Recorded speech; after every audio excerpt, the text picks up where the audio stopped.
Привет всем, медоеды! Сегодня мы решили поговорить о таких вещах, которые пожалуй, 2014 года потихоньку начали становиться нашей прискорбной с вами реальностью. Это информационные войны, это создание информационно-психологических спецопераций, это даже если в расширенном термине сейчас, вот в последнее время вышли несколько эфиров по когнитивной войне, как это все на нас влияет, в какой реальности мы очутились, что мы можем с этим сделать. Сегодня обо всем этом поговорим с нашей медоедкой Еленой Тихоновой. Лен, привет. Давай коротко расскажешь, да, представишься нашим медоедам, немножко о себе для начала. Ну, в общем, уже эта тема вошла в 2011 году, а не в 2014, потому что я бывшая россиянка. Слава тебе, Господи, сейчас 2021 года уже гражданка Украины, уже дважды отказавшаяся от российского гражданства. И всей, конечно, душой с Украиной, безусловно. Я предприниматель по роду занятий, но в 2011 году, скажем так, моя привычная деятельность, она была сильно уменьшена, приостановлена, потому что когда стало понятно, что нас ждет третий, а точнее четвертый уже срок фактически, да, Путина и тренд, куда идет Россия, я с головой ушла в протестное движение и стала не только активной участницей, но еще и инициатором достаточно большого движения «Белая лента» за честные выборы. На тот момент действительно очень много новых людей пришло в протест. На тот момент это действительно было очень мощное движение, у которого были действительно перспективы что-то такое изменить.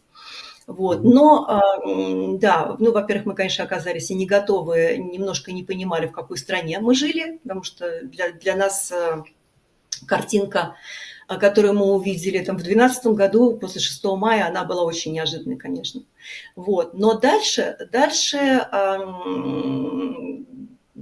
вот оппозиционное движение, активное гражданское движение, оно по шагам было не только напугано всевозможными репрессиями, на самом деле это как раз вот самый минимум, который там на нас, возможно, воздействовал,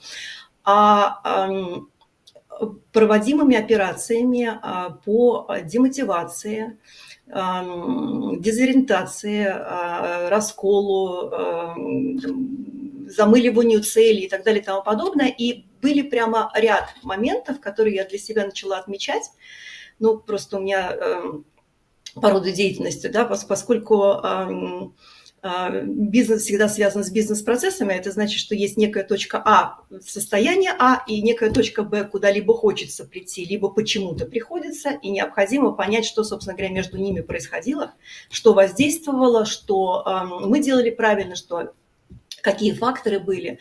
И когда я начала за этим следить, я поняла, что, в общем, есть четкая абсолютно сторонняя сила, манипулятор, который не только вкидывает какую-то информацию, но абсолютно сознательно приводит общество, скажем так, на ту ступень, на которой это общество сопротивляется с гораздо меньшей эффективностью.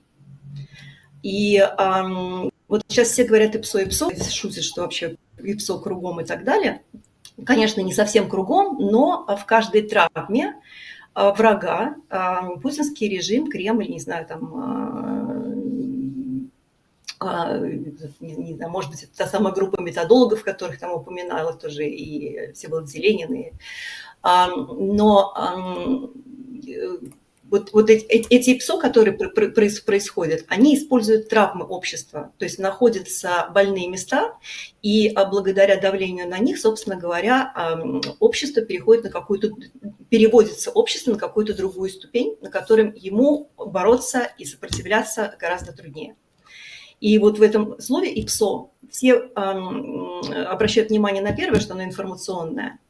А на самом деле главное там как раз второе слово «психологическое», потому что главная цель вот этой операция всегда имеет цель, это, собственно говоря, как раз из одного состояния психологического перевести в другое состояние психологическое.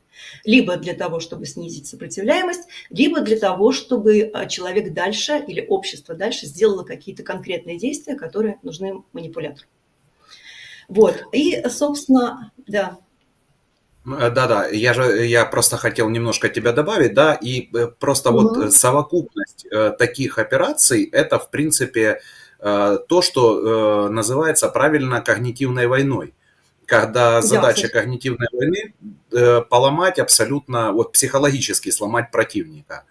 И вот не знаю, согласишься, не согласишься с тезисом, но Алексей Арестович называл когнитивную войну старшей мастью. Да. В принципе, я с ним немножко, не то что немножко, я с ним в этом вопросе соглашусь. Почему? Потому что ну, сегодня мы видим, как действительно вот различного рода такие психологические операции, они навязывают украинцам новую реальность.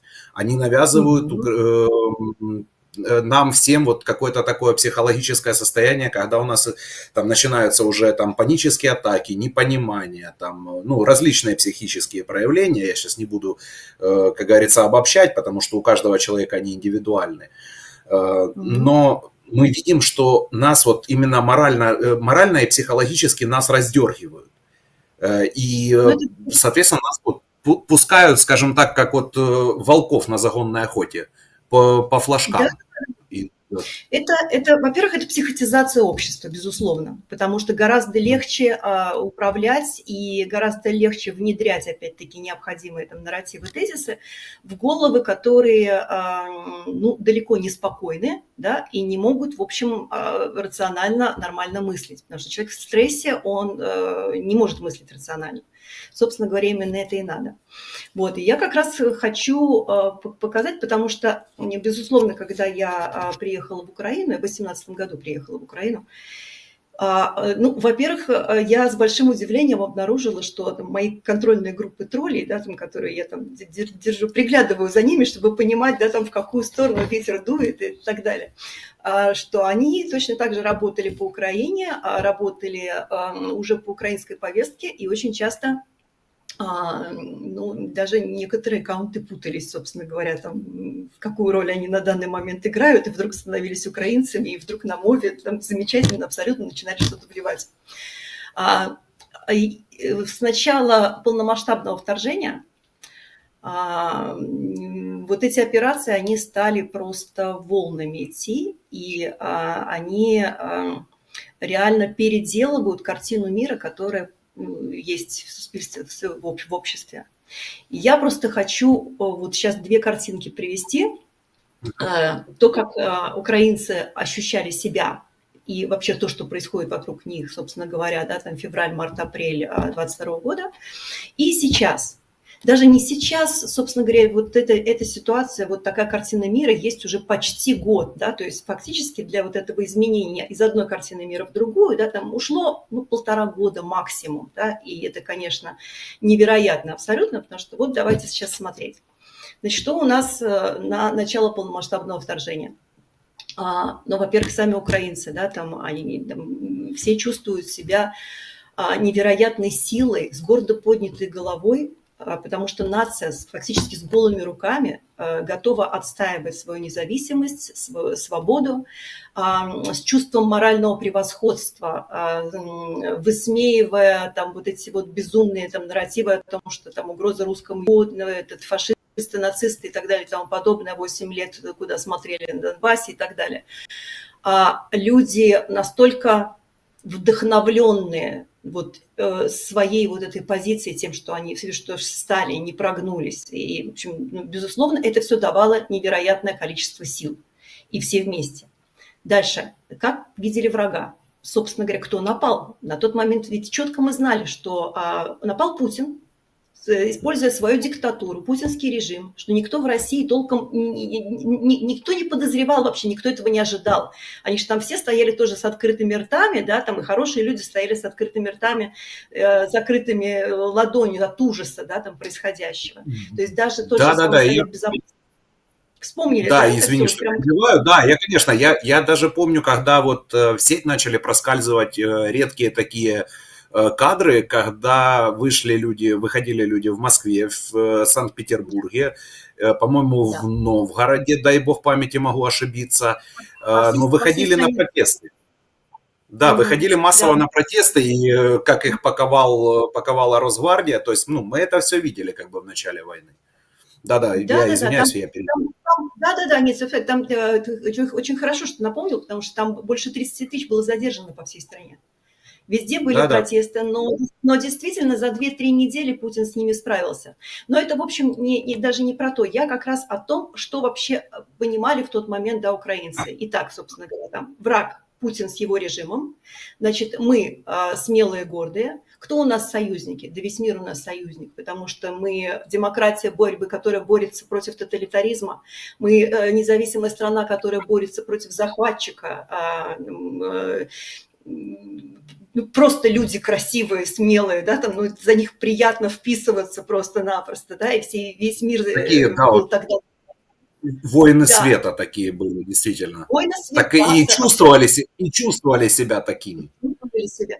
Я на самом деле, слушайте, вот я все время вспоминаю вот эти 1,5-2 месяца первые, я была в Киеве в этот момент, и я не хотела уезжать, вот именно потому, что я понимала, что я больше никогда не увижу вот таких лиц. Вот настолько люди были наполнены вот этой собственной силой, да, вот моральным превосходством.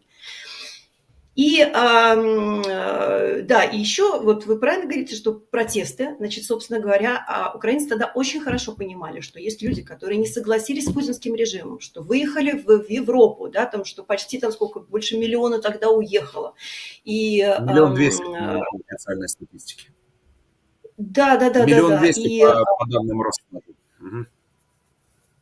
Да, и сразу же пошла помощь, опять-таки, украинцам, да, от этих людей, которые уехали, и куча сочувствия, и куча извинений, что там типа вот, ну, мы просто физически ничего не могли сделать. Вот я уже как-то, потому что я сейчас буду скакать, я и себя и к оппозиции российской отношу, потому что, конечно, не перестала ей быть. Вот, и Украина уже тоже, это моя страна. И, наверное, самое большое чудо, которое со мной произошло.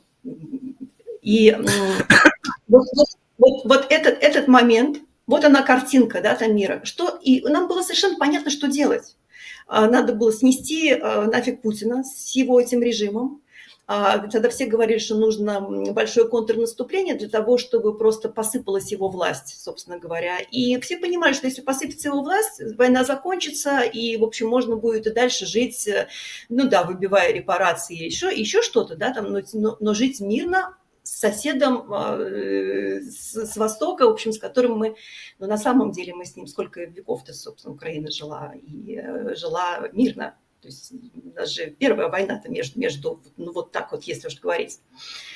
Но, опять-таки, это была тогда картинка. А теперь рисуем картину мира, которая есть сейчас, да, и которая буквально там через 1,5 года она так изменилась. Ну, во-первых, конечно, уже ничего не осталось вот этого самого морального превосходства, потому что украинцы себя сейчас ощущают очень по-разному, да, там уехавшие и оставшиеся, воюющие ухилянты, там, коррупционеры, там, не хочу плохие слова говорить, но это те, кто в Раде заседают и разные законы. Опустим, да. Опустим пока. Да. Значит, то есть о себе украинцы сейчас, в общем, думают не очень хорошо так. Что мы думаем о враге? Как мы его теперь сейчас рисуем? А у нас уже теперь не Путин и путинский режим. У нас уже теперь огромная империя Россия, которая много-много веков давила, угнетала, не давала развиваться, там, строила всевозможные козни, и самое главное, что и дальше она, конечно, будет эти козни строить. И в империи этой живет там 100 миллионов с лишним людей, которые там каким-то образом, в общем, генетически неполноценные, и у них там вот этот самый имперский синдром, и они в любом случае будут давить, они там потенциальные садисты, фашисты и так далее и тому подобное. И единственный выход – это выкопать ров с крокодилами, которые, правда, непонятно, кому копать и что это за крокодилы должны быть. Вот. Но, в общем, вот такая вот огромная махина. Плюс к тому, она же не просто махина, да, там же еще русская культура страшный враг. который там постоянно мешает развиваться украинской. Там же русский притесняла бедную, извини, Лен, притесняла бедную украинскую культуру, при этом вот этот вот нарратив, который нам рисуют о том, что якобы русская культура там что-то тут кого-то притесняла, и что и Булгаков россиянин, и там Гоголь россиянин. Да вы посмотрите на поэтов, извините, там же половина украинцы, поэты, художники, ну, я имею в виду этнические украинцы. Абсолютно, абсолютно верно. Но вот это тоже, это будет интересно потом, если поговорить, да, по конкретной ИПСО, потому что, конечно, Булгаков это ИПСО однозначно, абсолютно, и там, ну, это попозже коснемся. Да, причем для вот людей, которые, скажем так, читали произведения Михаила Афанасьевича, да, ну, понимают контекст, понимают его стиль письма. То есть, ну, скажем так, для людей, у которых интеллект не ниже плинтуса, а у которых, ну, нормально все с интеллектом, они же на самом деле понимали, что это все ИПСО, и причем ИПСО такого самого, ну, честно, откровенно, вот, низкого пошиба. Ну, я имею в виду, опять же, для человека умного это настолько очевидно, что хочется отреагировать: боже, да не смешите мои тапочки, ребята, против кого вы стараетесь? Обидно другое, обидно то, что наши подхватили. Вот что. Так вот, собственно, в этом и заключается ИПСО. Вот давайте мы вернемся немножко попозже к этой теме, потому что там будет понятно, собственно говоря, для чего оно происходило. Это одна из звеньев, да, там, собственно говоря, цепочки. Ну вот, собственно, культура лезет, русский язык, язык захватчиков лезет. Может, российская оппозиция, да, там, да что вы, российская оппозиция, это же хорошие русские, да, там, они же еще хуже, потому что если они сейчас, не дай бог, придут к власти, они же опять тоже, они же санкции-то отменят, а потом опять нападут.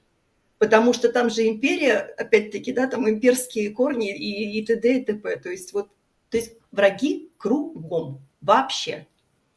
Вот теперь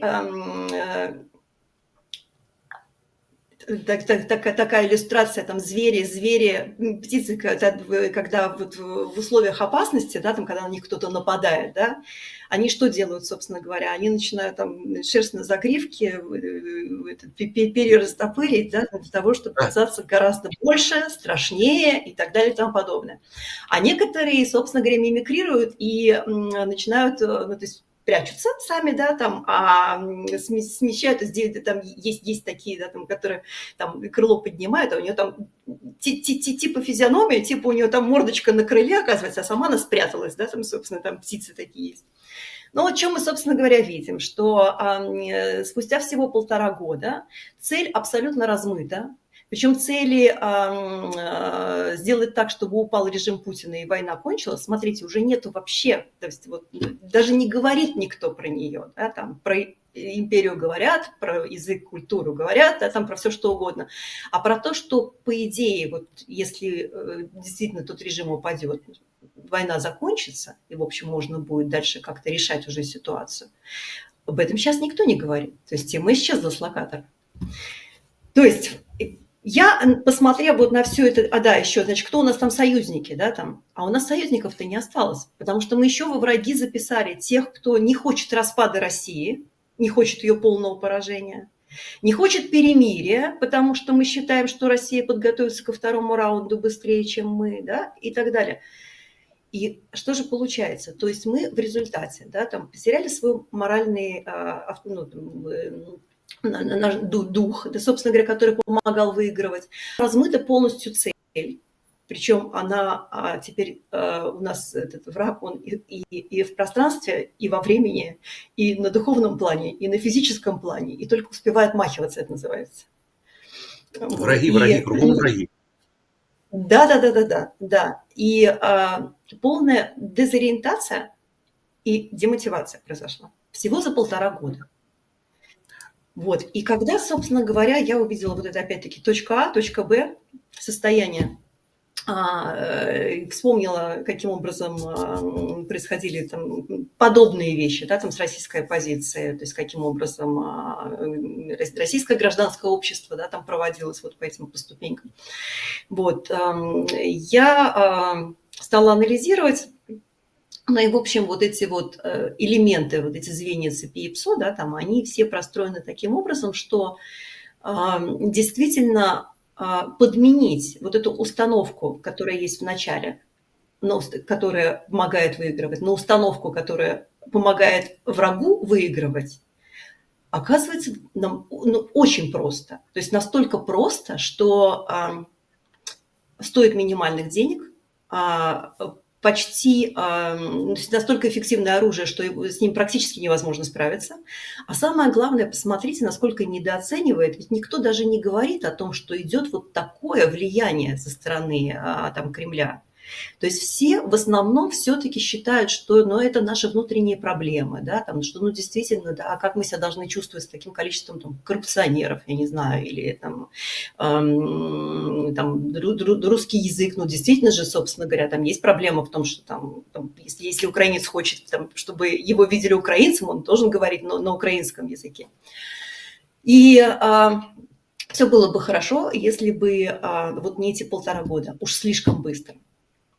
Вот. Ну и, собственно, мой анализ привел меня к такой гипотезе, которой я хочу поделиться. Значит, собственно говоря, вот этот, я назвала это алгоритм подмены общественных консенсусов.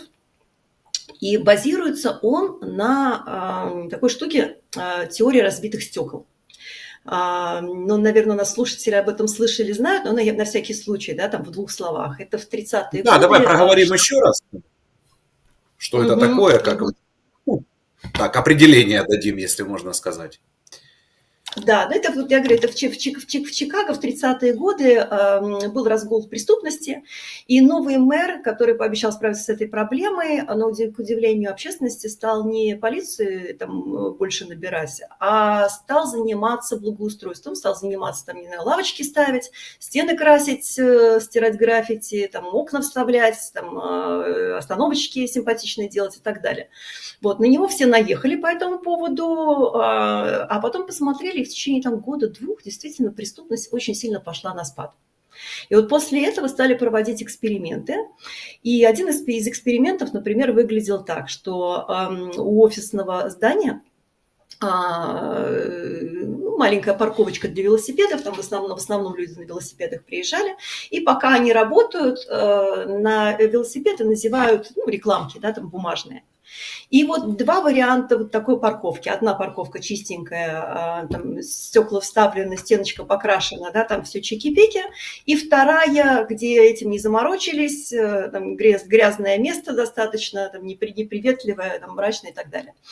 И в одном и том же варианте, когда одевались вот эти вот рекламки на ручки велосипедов, когда люди возвращались с работы, значит, в первом случае 85% брали и уносили рекламки с собой, потому что выбросить их было некуда, да, то есть бросать на пол они не хотели.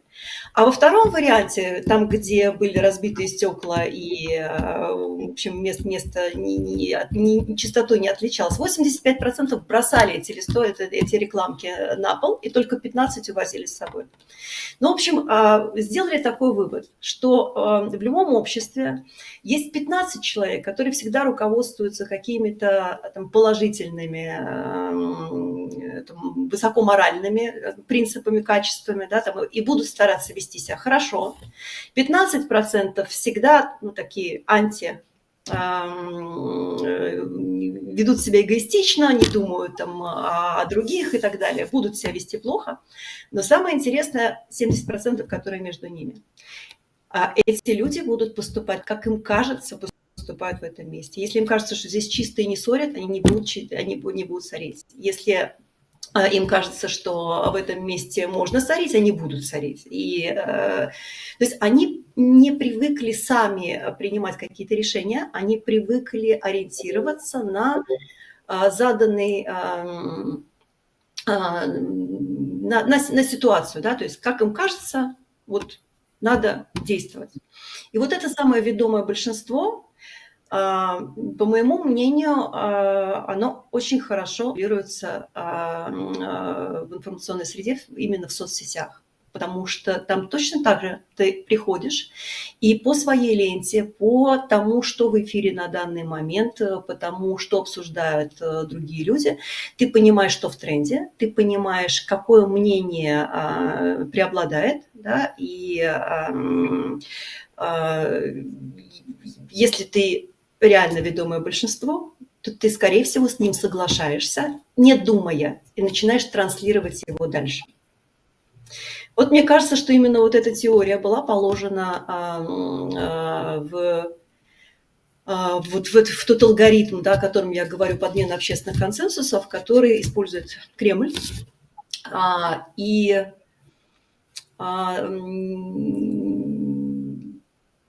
уже сами этапы вот этого алгоритма, они, это, в общем, это производство. То есть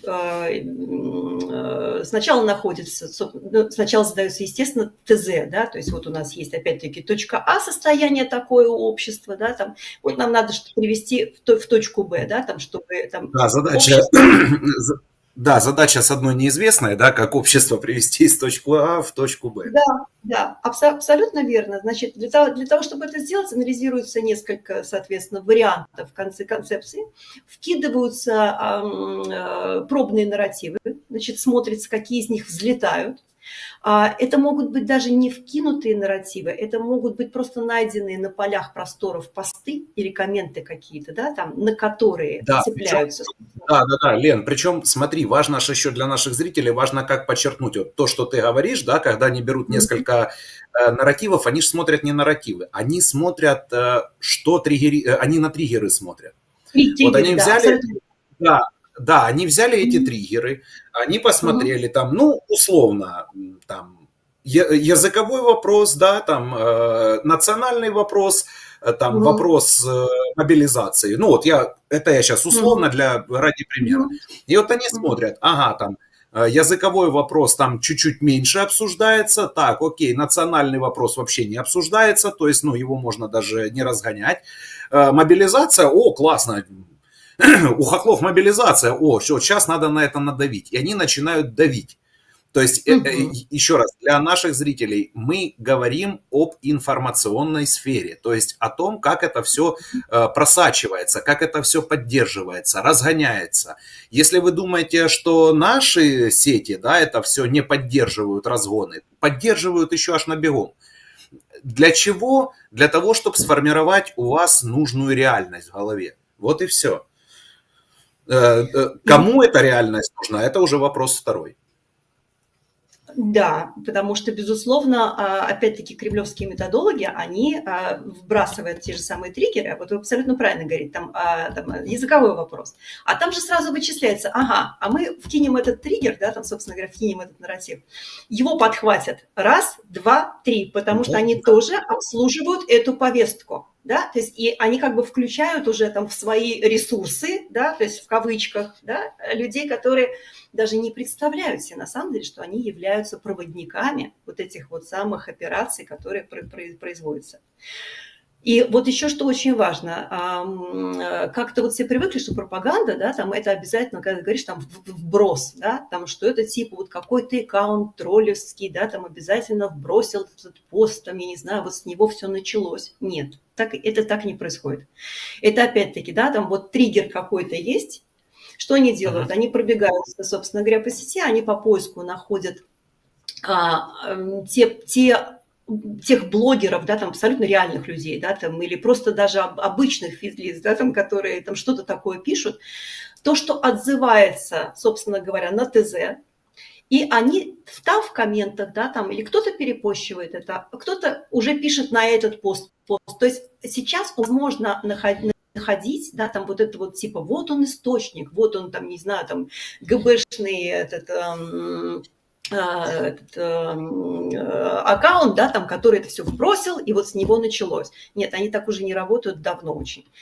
То есть триггерами... Они так работали в 2016 году. Они так работали в 2016 году по отношению к американцам, когда шла избирательная кампания. Вот так они работали, да, грубо, примитивно, фейковые аккаунты, создания, и погнали-поехали. То есть, и опять же, смотри, как они работали. Там же вообще грандиозная работа была проведена. Там были запущены предварительно, ну, то, что в сети сидели, паслись так называемые ольгинские боты, да, это понятно. Но туда же Да, приезжали физически даже, они кололи на уровне личностного общения. То есть туда забросили агентуру, которая просто вот задачей агентуры была ездить по городам, слушать, что там говорят американцы, да, что их беспокоит, как бы, и да. докладывать в центр наверх. Оттуда формировалась уже информационная повестка и спускалась через ботов в их пространство заходила. Да, да, да, да, да. И вот они как раз анализировали, да, там, и, соответственно, там перечисляли, вот, там, не знаю, о там, правых, там есть такая повестка, вот есть такие травмы, есть такие, значит, внутри там боли, на которые можно нажать, да, там, я не знаю, там, у феминисток второй. А я так понимаю, ты говоришь как раз вот об этом, когда вот это марш феминисток, да, там 4 миллиона, да, там, когда фактически Там, там. да, ну ты же вспомни, там и движение феминисток, и дай бог памяти, вот я сейчас боюсь ошибиться, но, по-моему, у них же там был вот этот момент, когда чернокожего, вот этот БЛМ, да, вот это все движение, то есть когда Да, да, афроамериканца застрелили, как бы, и тогда же были массовые бунты, протесты, это же тоже по имиджу власти тогда же. Я просто помню, вот как в Фейсбуке, да, эти новости шли просто вот таким бесконечным потоком, как будто плотину прорвало. Вот эти кадры да, там, и я смотрю, уже да. заходят американцы, комментируют: боже, наша власть импотентна, она ничего не может сделать, остановите это безумие. То есть, ну, людей доводили до истерии просто уже. На самом Причем деле, да, здесь половина, даже да-да-да, извини, и половина, вот я хотел закончить, половина из тех, кто писал: о боже, это все, это конец, это ужас, были те самые русские боты. ну, там же был момент, когда в Твиттере закрыли энное количество аккаунтов, что-то около Да-да-да. 6 тысяч, что ли, и так далее. Вот, и потом очень долго анализировали, там были миллионы сообщений, собственно говоря, от них, да, там посты, перепосты там, и так далее, тому подобное, и ретвиты. И в этот момент прекратились, собственно говоря, как раз вот эта вот волна БЛМ, как-то резко раз оборвалась. И вот это вот феминистическое движение, то, что было. Слушайте, а у меня есть ссылка на одну шикарную совершенно статью, это как раз расследование вот по этой Линде Сарсур, это через которую, собственно, вот этот 4-миллионный марш, вот такое движение же было, 4 миллиона приехало в Вашингтон со всей Америки женщин-феминисток против Трампа. И какие-то 150, кучка из 150, собственно говоря, там вот этих вот, я же даже не, они же не боты, да, то есть это как раз там бригадиры, да, там скажем Да, так. реальные, да, такие люди. 150 реальных, 150 человек всего было, да, то есть и они буквально там за пару месяцев, а точнее даже там днями, да, они просто разбили вот это вот огромнейшее движение, которое было. То есть, и это 17-й год. То есть что сейчас происходит? Я найду ссылочку, и мы давайте положим потом под Окей. эфир, потому что я бы очень хотела, чтобы у нас люди прочитали это и поняли, насколько вообще серьезна проблема. Да, Там, скинь тогда мне ссылку, пожалуйста, мы его уже поставим в описании к этому видео, мы потом, или сейчас, может быть, даже в чат скинем нашим людям, чтобы могли уже онлайн читать. ну, сейчас Смотри, немножко да-да-да, пока ты ищешь, я просто вот хотел бы вернуться, я вспомнить хотел бы вот начало полномасштабного вторжения, да, 22 год, как это все начиналось, вот вспомнить, например, с личного примера, да. Я на работе, причем утром началась война, да, ну, полномасштабное вторжение, потому что война с 2014 года на самом деле. Ну да, Вот, полномасштабка началась там, по-моему, в 4:30 или в 5 утра, ну, когда уже выступил президент, все, сказал: мы тут, мы ну, без паники. И вечером я уже был на работе, и я вот сижу, читаю, открываю Телеграм, потому что, ну, был какой-то вот информационный пузырь, вот какой-то коллапс, какое-то время, недолгое, но тем не менее был, когда ты не понимал, там тебе пишут: господи, уже там взяли Мелитополь, там уже Киев взяли, там то взяли, то взяли, то взяли. и Мгм. ты не мог получить адекватной информации, какие города уже под контролем Украины, какие не под контролем. И ты сидишь, не Мгм. понимаешь, ты не понимаешь, что тебе делать. То есть вот это вот я описываю психологическое состояние, когда ты читаешь вот массированную, четко скоординированную атаку. Так, сейчас я, ага, увидел, Да-да-да, это я сейчас как мы... раз, ага. Мгм. Так, вот я ссылочку кинул в наш чат. Ребята, можете прочитать. Вот. Это Поэтому, 17 век, там поражает воображение, конечно. Мгм. да, и я же говорю, я помню, вот ты сидишь, ты ничего не можешь понять. Потом уже пошла как-то информация, офис президента быстро сориентировался, что надо давать хоть какую-то информацию, да. Начались уже тогда, пошли выступления, там, брифинги, да, по-моему, Михаил Мгм. Подоляк, Алексей Арестович выходили. Э, Мгм. Арестович тогда, кстати, очень многим действительно после брифингов, на брифинге он даже давал тогда официальную информацию, ну, так сказать, казенным языком, да. Мгм. После брифингов он вот тут садился, я помню, с телефона и записывал: ребята, украинцы, все нормально, не волнуемся, сейчас все будет хорошо, мы всех победим, все этот самый. И он же, и, кстати, это тогда, вот куда сейчас у людей, наверное, память, как у рыба гуппи, потому что я помню, что тогда ж миллионы украинцев списали, да он нам психику спас. Ну, Да, он нам в да-да-да. буквальном смысле спас кукушку тогда. И вот я от себя могу сказать то же самое. Я помню свое вот тогда ощущение. Ну, во-первых, это было, знаете, такое, когда кто-то начал говорить просто человеческим языком, и Да, обращаясь не к безликому народу, а к людям, ну, вот да, такое то есть, ощущение, что он говорит лично с тобой. Вот он к ну да, тебе да, да, обращается. Да, да, да. И да, у меня, поэтому кстати, тоже ощущение возникало. И вот я же говорю, действительно, и заходишь в чаты, и тогда же была массовая атака и по украинским чатам, и по это. Но что я вот сейчас вспоминаю, да, была одна четко сформулированная спущенная повестка. Звучала она так. Где вы были 8 лет, когда бомбили Донбасс? ну Если да. ты начинаешь втягиваться в этот спор, ты начинаешь отвечать, тебе сразу прилетает там: ага, чертов хохол, вспомни аллея ангелов в Донецке там и так далее и тому подобное. То есть, и когда ты видишь, ну как тебе, как вот сказать, вот текстуально, да, ты понимаешь, что пишет тролль, задача которого, и, кстати, вот лирическое отступление хочу сделать, потому что давайте, ребята, четко различать боты и тролли. Боты – это ну, вот как Telegram-бот, это нечто неодушевленное, которое генерирует вполне себе конкретный текст. Тролли – это живые люди на зарплате, которые непосредственно сидят возле экрана монитора и ручками своими с вами общаются. То есть вот Причем давайте просто четко многие разделять. общаются многие-многие годы. Да, Многие да, общаются многие-многие годы. Потому что вот мне когда говорят, да, там это мой друг, я не знаю, там вот по Фейсбуку, да, там вот мы с ним друзья уже там, не знаю, там 7 лет, да, ни о чем не говорит. А я потом смотрю, собственно говоря, этот друг, который 7 лет, да, он четко вписывается вот во все, пошла операция, да, там, а это вот очень отслеживается как раз, да, там, когда они все да, получают и вот, команду. да, и вот наши зрители ж, да, вот как реагируют. Вот Порт the Best пишет, вот это вот нарратив, да, был, который, ну, это он раньше был, с 2014 года вбрасывался, вот этот мальчики в трусиках, Да-да-да. шахтеры там, восстали шахтеры, трактористы, ну, в общем, Мгм. бред, да. Я же говорю, и смотрите, какая пошла ответная реакция. Ответка, в принципе, пошла практически мгновенно.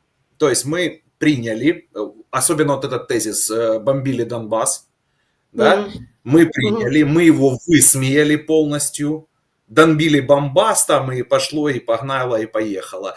И мы накачали его ответной злостью, я имею в виду эмоциональной, и отправили, Мгм. швырнули в нише. Все, и тут же все закончилось. Ну, и теперь, когда там начинается, вот я просто вот иногда смотрю на, скажем так, на то, как они неуклюже там приходят в наши чаты, пытаются настроить, и вот только, наверное, еще какой-то опоздавший там гражданин, это уже даже не тролль, это уже просто, наверное, человек пишет от чистого сердца, он пишет: а нахрена вы 8 лет бомбили Бомбас, блин? И ты такой сидишь, це А вот вже это, було. А вот это как раз то самое ведомое большинство, которое присвоило себе вот эти Да, тезисы. То есть оно в какой-то момент увидело, что, собственно говоря, вокруг него именно эти тезисы приняты как общественная норма, как общественный консенсус, и присвоило. Вот давайте я вернусь, как раз расскажу, значит, собственно говоря, каким образом это происходит. Вот есть, вот вы называете там тролли, да, наверное, есть еще такие амбассадоры, да, которые реально, опять-таки, реальные люди. Они очень мгм. часто даже вполне себе не в Ольгино сидят, а там в той же самой Украине известные блогеры и так далее и тому подобное. И у них тоже есть там свои сообщества, которые раскидывают, вот у них как раз можно отследить, когда закидывается, да, по методичке какая-нибудь история. Вот. Но чаще всего, да, это просто низовые какие-то тролли. Вот появляется ценное количество постов, или они находятся в сети, значит, собственно говоря, под которые приходит цифровая толпа. Цифровая толпа – это тезис Латынины, очень мне нравится. И начинает обсуждать очень эмоционально и горячо, собственно говоря, да, там какой-то вопрос, который хочется поднять наверх. Дальше эти же тролли разносят обсуждения по базе своих аккаунтов. Минуточку, не своих, я неправильно выразилась, по базе аккаунтов, которые у них отмечены прямо, да, там, что вот эти люди, да, там, обычно любят писать, да, там, на такую-то тему, значит, на такой-то эмоционально скорее вот в эту сторону, да, а вот другие эмоционально в другую сторону. То есть самая главная задача троллей, первая задача троллей – это перевести вообще все обсуждение в очень эмоциональную, то есть растащить радикально эмоциональную там, повестку. Во-первых, Да-да-да. опять-таки, это психотизация, да, там, а во-вторых, это решает две задачи. Одна задача, что невозможно спокойное обсуждение, а вторая задача, очень главная для них, таким образом они удаляют из веток обсуждения трезвые, спокойные, разумные головы людей дела, которые, собственно, на это смотрят, думают, ну, блин, что я буду с идиотами, что ли, воевать, да, там, что я буду вот в этом хейте копаться, да, там я пойду делами своими займусь. И они таким образом оставляют фактически вот это информационное поле боя, да, там, за манипуляторами, которые начинают дальше разносить эту повестку, значит, как можно большему там, числу инфлюенсеров. Причем эти инфлюенсеры, есть, конечно, те, которые на зарплате, да, там, но основная масса, она даже, опять-таки, не подозревает, да, что она задействована вот в такой операции. Они видят, им Мгм. лайки прилетают.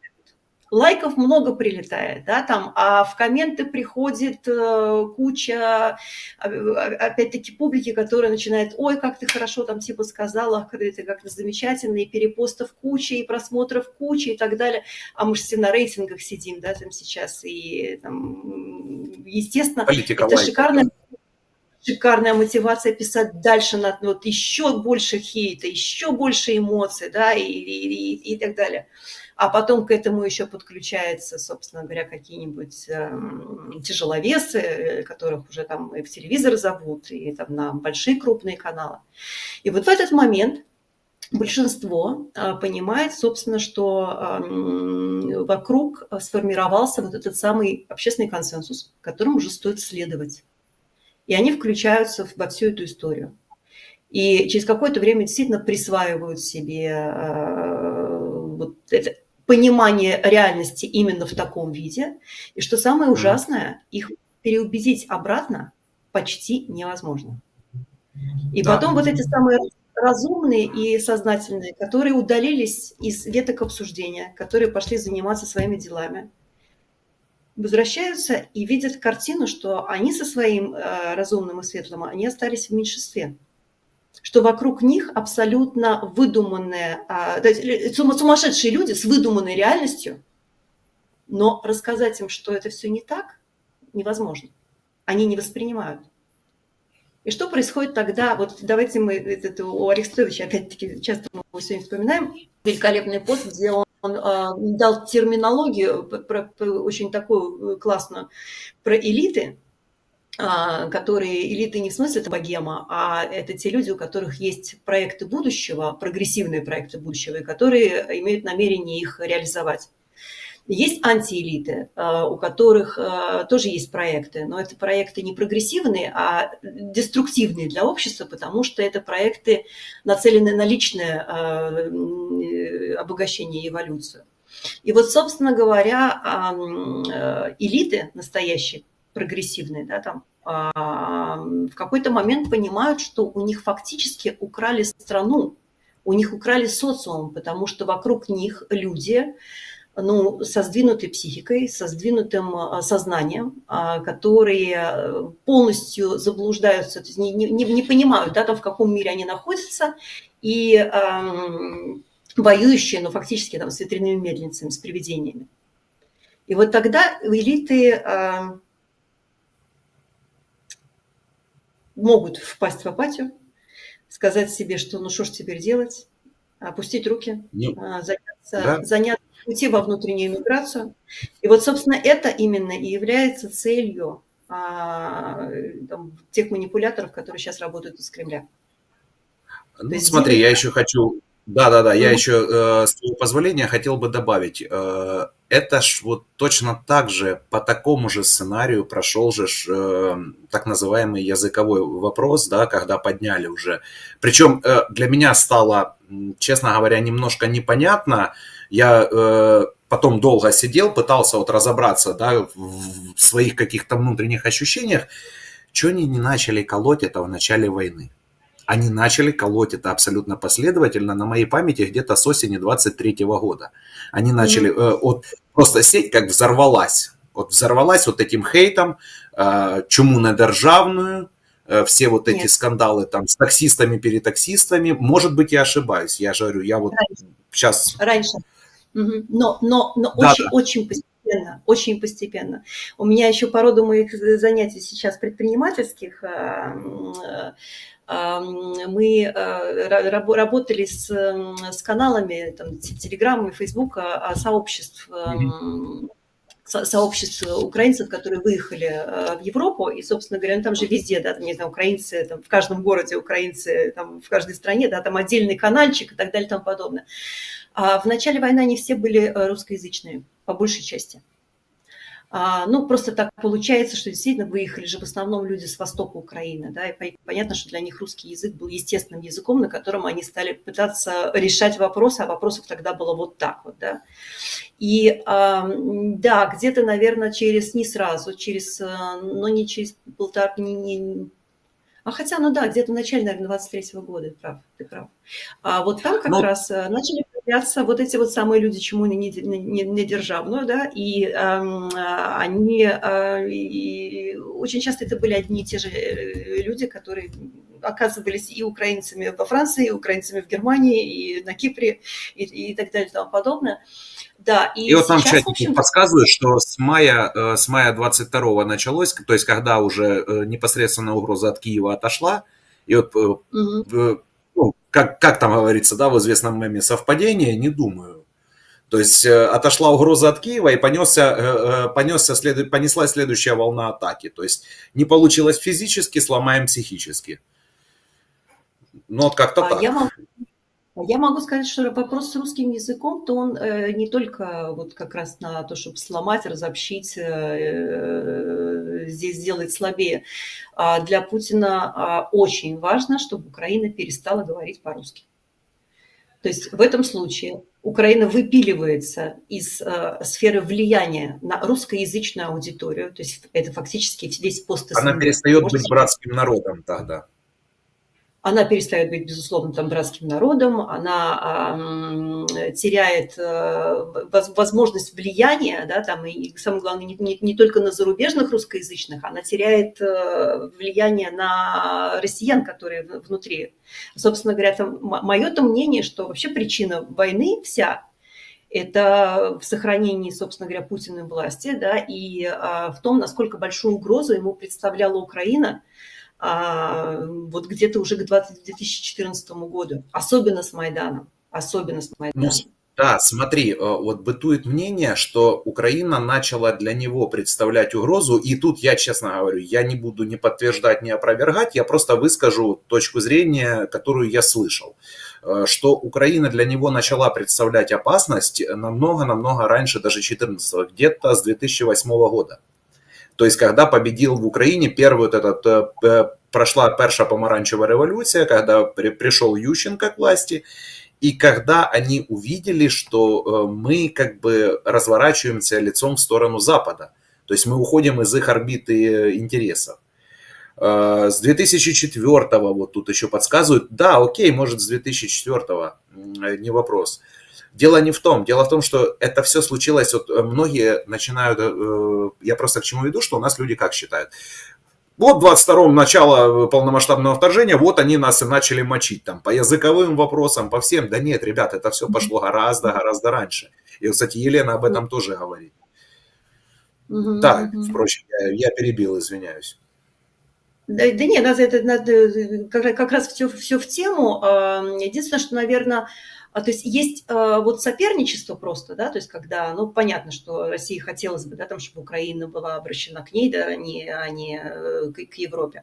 Но тут вопрос именно еще выживания самого путинского режима, потому что с 11 или 12 года, да, в России уже не рос никак ВВП, было все там достаточно хреново, да, там с экономикой. Да, То там есть были она такие. еще была хорошая, но тренды были уже совсем нехорошие.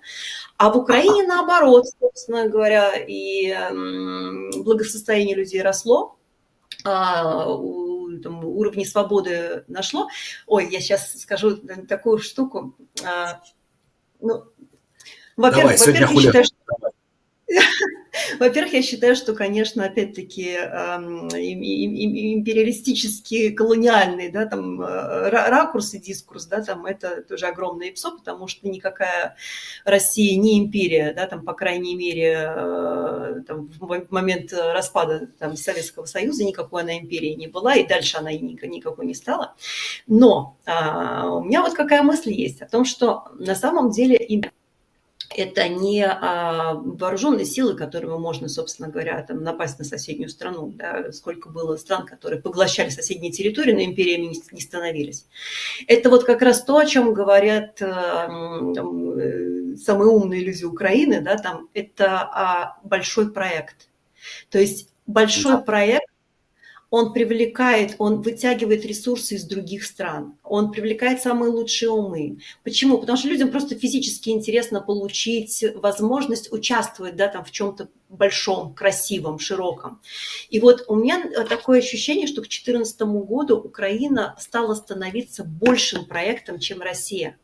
То есть она была готова предложить своим гражданам вот ту самую свободу, открытый мир, да, собственно, да, потому что вот она, Европа рядом.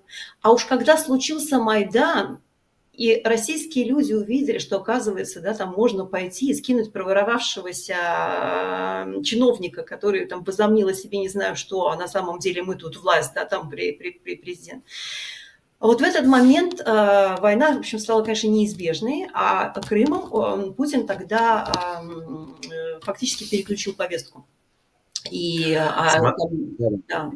Да, смотри, я просто вот еще хотел бы что сказать в этом контексте, что как они делают. Вот ты правильно говоришь, он не то чтобы, он не столько Крымом переключил повестку, то есть мне кажется, это сугубо моя гипотеза, что Крым это был как типа такой акт устрашения.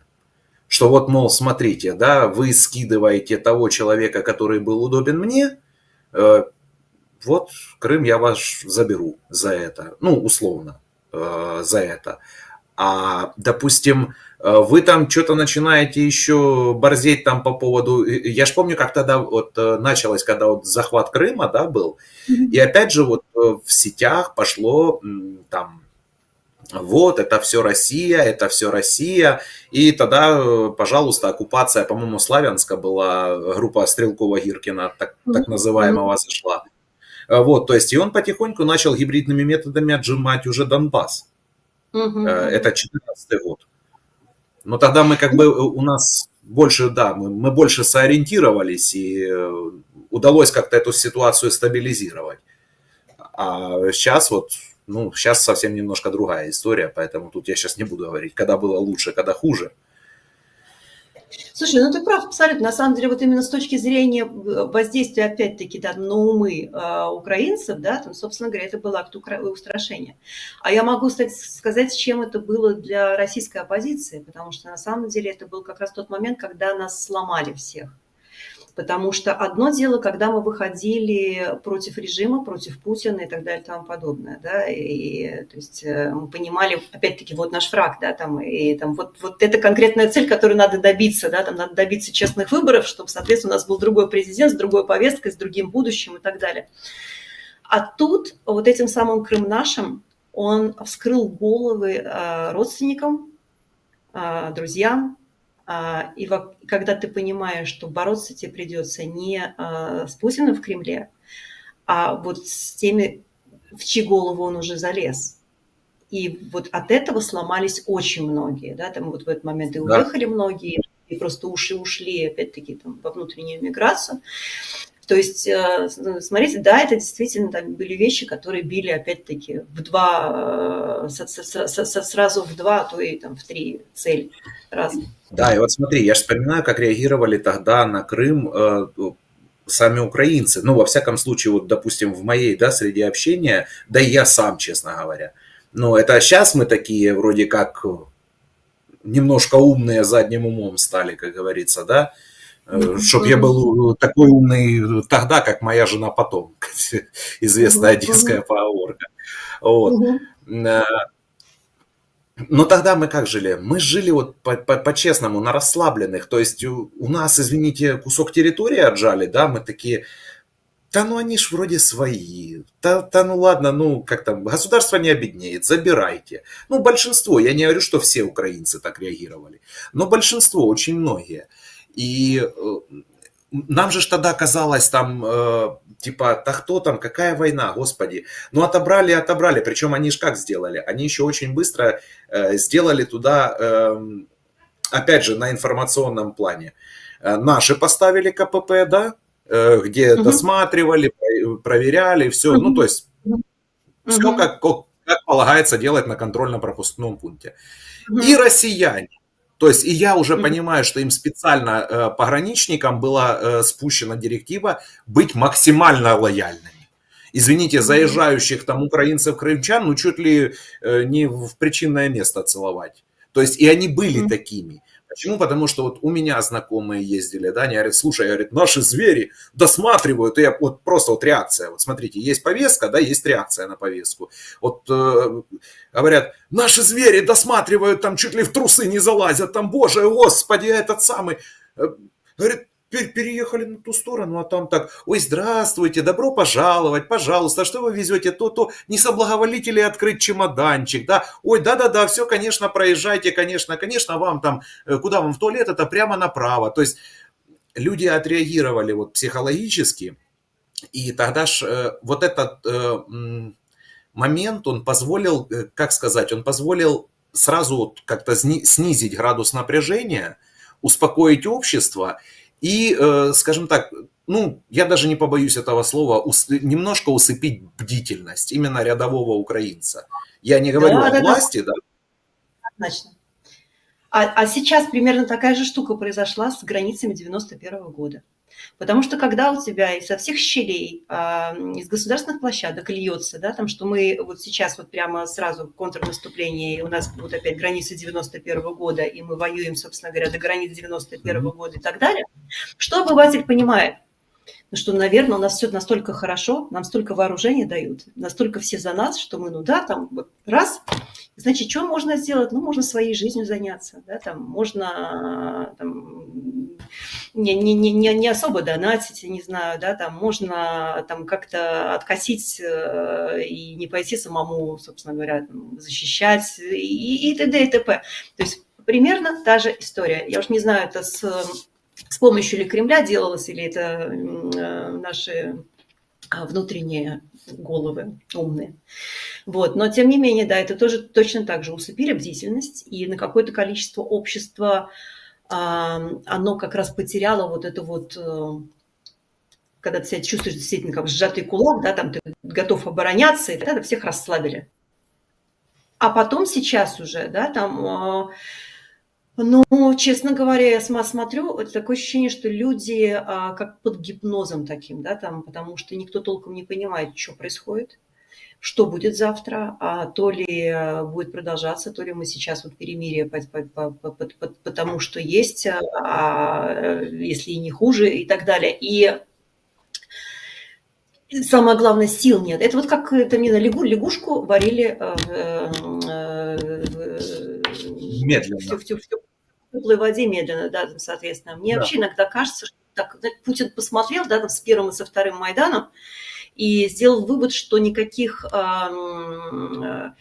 вот таких резких движений, да, там, если делать резкие движения, да, там сразу, то, соответственно, вот все встают на Майдан, ничего не получается, да, там, а вот когда вот так медленно варится, да, то есть как раз постепенно, и гражданское общество теряет свои боевые качества, и наоборот, собственно говоря, приобретает качество, не знаю, депрессия, апатия, готовность к любым результатам и т.д. и Да, т.п. только хотел сказать, да-да-да. Только хотел сказать, то М. есть потому что, ну и плюс это ж как бы постоянное воздействие, плюс постоянное, ну, скажем так, вот у меня лично за себя скажу, да, вот сейчас, чтобы мне там не пришивали в чате, что я выражаю мнение большинства украинцев, я еще раз для тех людей, которые не поняли, о чем мы говорим, я еще раз повторяю, я говорил в контексте Крыма исключительно о себе и своем отношении, своем окружении точнее.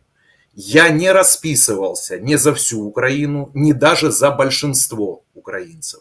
Поэтому не надо в чате закидывать то, чего не было в эфире. Вот. Теперь вот Таня СТ пишет, через депрессию общество приходит в изменения. Ну, по сути, да, как бы, только вот куда эти изменения придут, мне интересно. Почему? Зависит Да-да. Зависит от того, что происходит, вот, собственно говоря, с той элитой, у которой есть прогрессивные проекты. Если эта элита преодолевает эту депрессию и все-таки умудряется найти способы воздействия на большинство, мы же в демократии все-таки, да, то есть, соответственно, у Мгм. нас большинства никуда абсолютно, то есть его необходимо замотивировать и с собой брать. Вот если у элит это получается, то выкарабкиваемся. А если элиты, опять-таки, молчат, ушли и перестали формировать вот это самое социальное пространство, информационно-социальное пространство, перестали влиять, то мы оставили, собственно говоря, поле боя без боя фактически. А сейчас очень многие выпилились, уже не пишут посты, не поднимают острые темы, да, опять-таки, потому что, ну, кому охота, да, там получать все эти хейты и потом доказывать, что там то, что ты сказал, там вырезано из контекста, на самом деле имело совершенно другие там коннотации и прочее, прочее, прочее. И вот это очень опасная тенденция. И, собственно говоря, вот почему я там и к медоедам пришла и тоже в эфир попросилась, да, потому что я считаю, что единственное, как мы можем вообще с этим бороться, это теперь уже, вот, не знаю, как утром зубы чистить, да, там еще подумать о том, каким образом позаботиться о вот как раз том социальном пространстве, которое вокруг нас находится. И писать, отвечать на комментарии, не ввязываться в эмоциональные дискуссии, наоборот, использовать вот эти моменты для приведения людей к реальности, к фактам, к каким-то положительным трендам, которые надо прямо вот искать по крупиночкам. И самое главное, действительно рассказывать всем, насколько вот сейчас вот эти изощренные технологии манипуляции, насколько быстро они могут, даже самое... Я, честно говоря, смотрю, что сейчас в Америке происходит, и во Франции, да, у меня еще вот, и на Францию я смотрю. Да-да-да. И мама дорогая, слушайте, то есть цивилизация разрушается просто, ну, там, семимильными шагами. Вот именно таким образом, когда большинство перетягивают на себя люди деструктивные, с радикальной деструктивной повесткой. И элита, она просто она теряет все возможности каким-то образом, да, влиять на то, там, в чем общество живет. У нас же как, да, там, если большинство говорит об этом говорят все журналисты. Я вчера, Мгм. кстати, поспорила с Станиславом Кучером, да, он как раз написал, что типа вот у нас оппозиция, но это пророссийскую, да, там типа только скандалы. Вот, значит, больше ничем не занимаются. Я говорю, ну как же ничем не занимаются, да, там вот у ФБК такие проекты сейчас в работе, значит, собственно говоря, вот они что делают, вот он дайджест, вот у них есть штабы, вот у них есть подпольный менеджер, этот мессенджер анонимный, там ведется подпольная работа и так далее и тому подобное. Разве, ну, то есть это далеко не скандалы, но об этом не пишут, потому что это неинтересно. Так и Это смотри, каждодневная понимаешь, работа.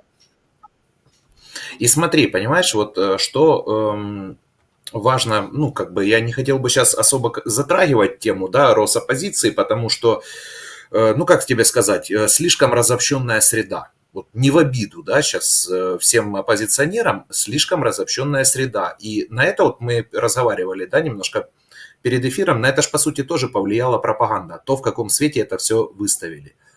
Потому Да не то слово что, влияет. да, просто Мгм. разорвали на три лагеря. Ну, я очень условно, очень примитивно, Даже, чтобы меня там опять в да, чате за язык не ловили. Вот. очень. Очень условно и очень примитивно выскажу свою личную точку зрения, что Мгм. пропаганда разорвала, опять же, если понятно, что оппозиция всегда неоднородна. Там всегда будет множество лидеров, множество мнений, множество точек зрения.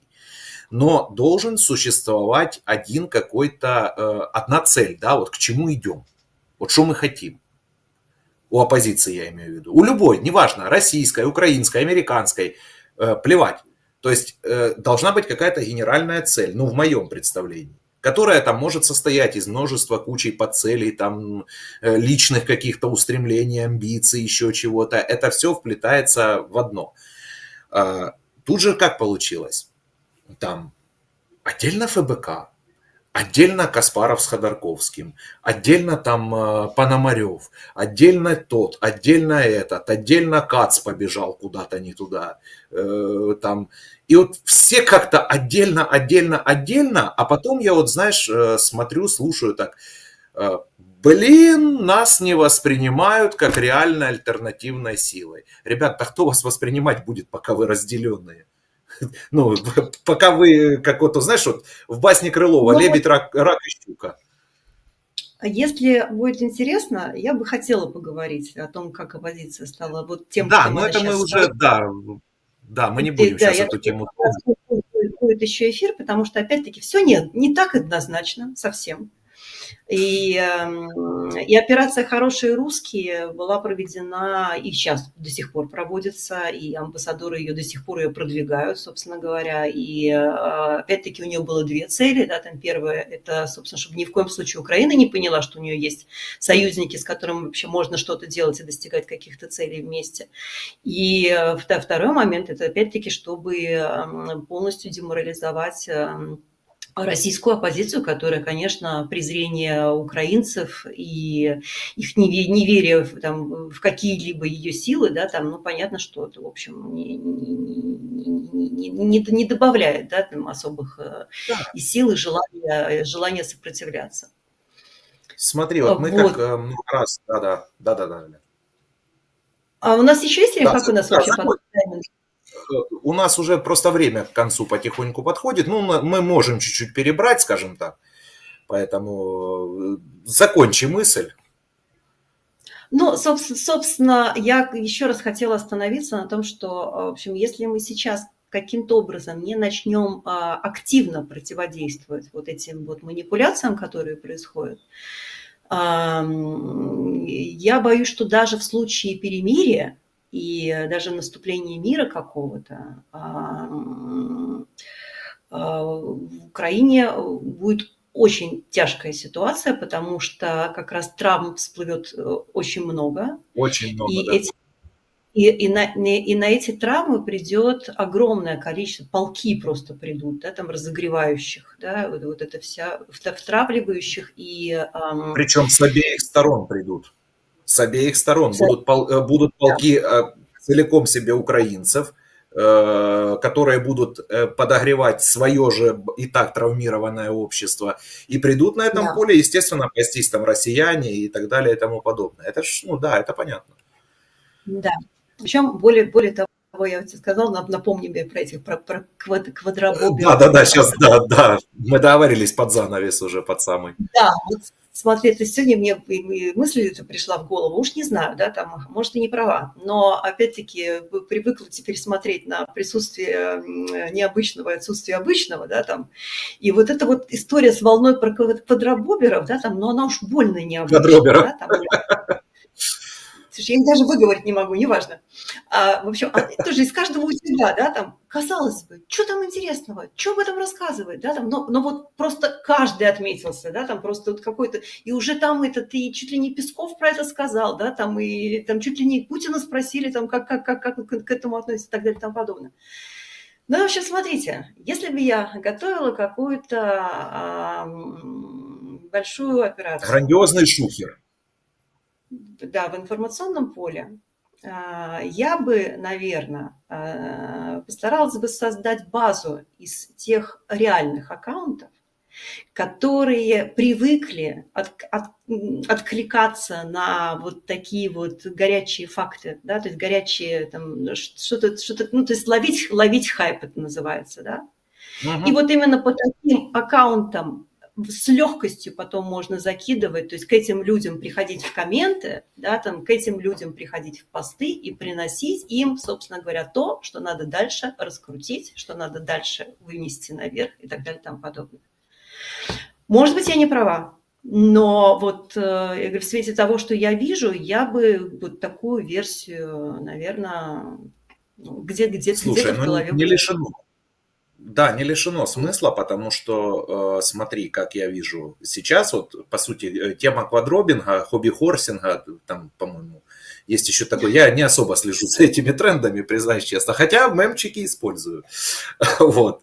Но, тем не менее, вот они ж ведь что делают? Они отвлекают, вот я вижу, что они вот отвлекается внимание, потому что эта волна прям массовая, вот массовая атака такая вот. Сейчас, Да. извините, в туалет невозможно спокойно без темы о квадроберах сходить. Да. По хобби-хорсу в туалет там с утра. Вот. И я просто вот думаю, понятно, что создает там какую-то, да, реальность, на которую все отвлекутся. А вот чтобы что, ради чего, я пока для себя понять не могу, если честно. Вот Вот это ради чего нам отводят глаза? Ну, может быть, и отводят глаза, но вроде как непонятно. Это же слишком уж какая-то такая отводилка. Потому что, ну, по сути, да, извини, я вот буквально пару слов, и мы закончим с этой темой квадробинга.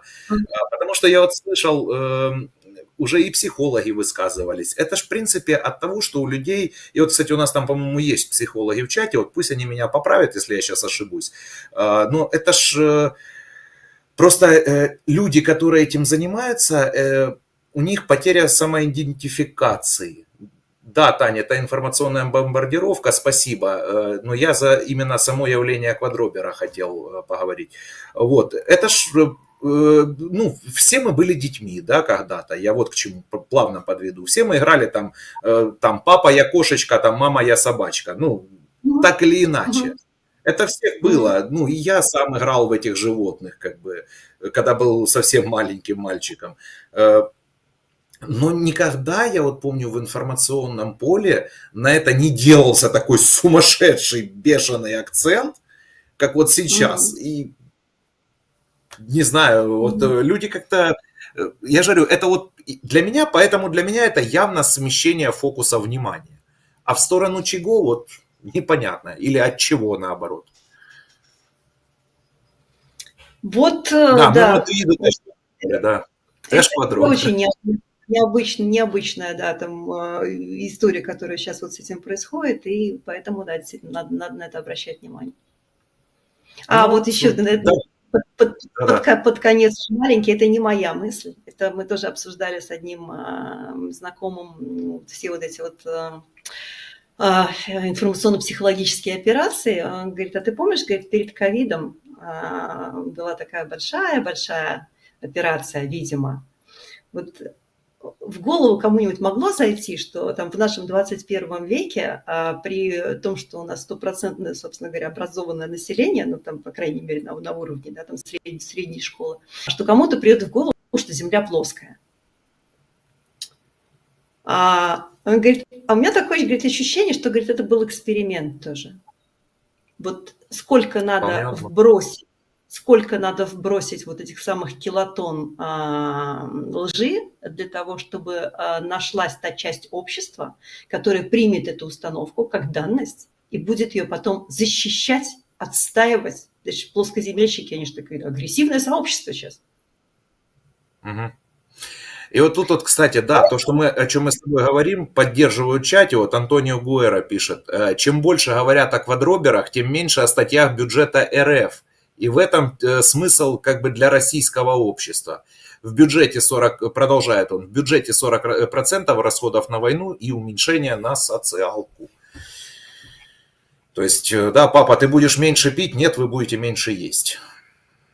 Вот это еще один момент. У вас был шикарный эфир по поводу распада России, вот, но мне, конечно, прямо вот хотелось туда к вам залезть, потому что там те тезисы, которые вы сказали, они настолько далеко от действительности, чтобы в России кто-то думал про то, сколько там сейчас на военный бюджет, а сколько на социалку.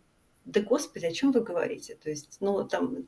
Как царь скажет, так и будет, да. То есть это настолько не в области того, на что люди могут влиять, что об этом думать.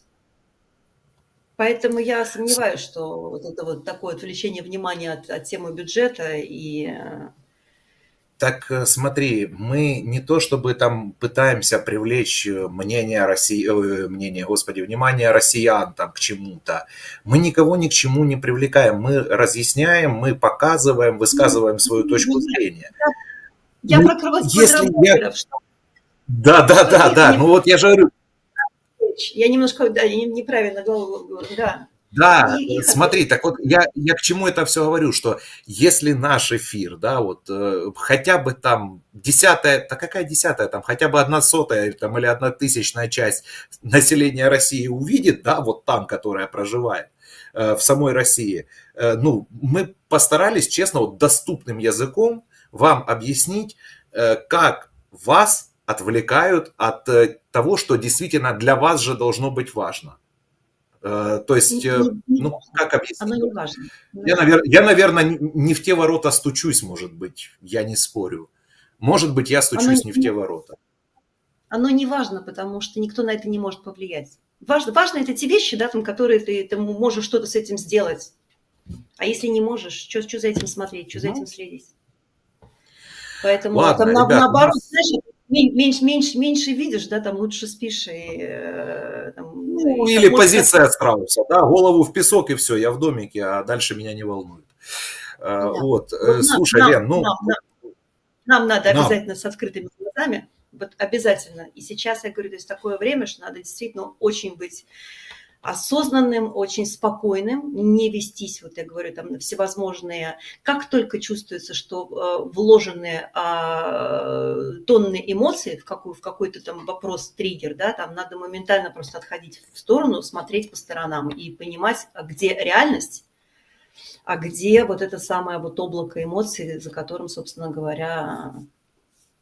То есть развивайте критическое мышление, и чтобы никогда эмоции, ну, старайтесь, это я понимаю, это тяжело в современном мире и в современном положении, это очень тяжело, но хотя бы старайтесь, чтобы ваши эмоции не преобладали над рацио. То есть постарайтесь исключить эмоциональную составляющую компоненты, да, и включите логику, смотрите, а кому это выгодно. Даже вот элементарно, когда читаете новости. То есть за вот этой тонной мишурой, да, там какими-то кричащими заголовками старайтесь читать вот именно саму суть, к чему эта новость вас подводит. И, соответственно, уже тогда как-то на нее реагируйте. Вот. Слушай, Лен, я огромное тебе хочу сказать спасибо за этот эфир. Вот было как-то, вроде постарались и не перегрузить информативно людей, да, там какими-то терминами, еще чем-то. И вроде как вот... Ну, не знаю, мне понравилось. Вот получилось по-простому, скажем так, по-простому о сложных вещах. посмотрим, что народ скажет в комментах, что народ в чате, что наши медоеды скажут. Вот, потому что для меня это тоже, конечно, я фактически, у меня первый эфир. Поэтому...